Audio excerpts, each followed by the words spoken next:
Middle ইস্টের হঠাৎ করে কি হলো? মিডল ইস্ট কি এবার ডলার থেকে বেরোতে চাইছে? ঘটনাটা কি?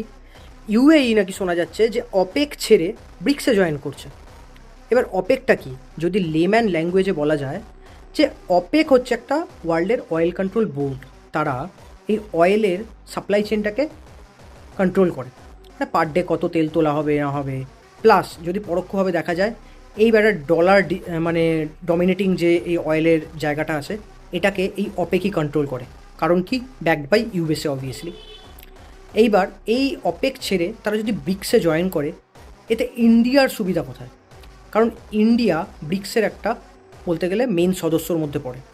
এবার ইন্ডিয়ার সাথে ইউএইর মানে অনেক বছর আগে থেকেই রুপিজে ট্রেডিং হয়।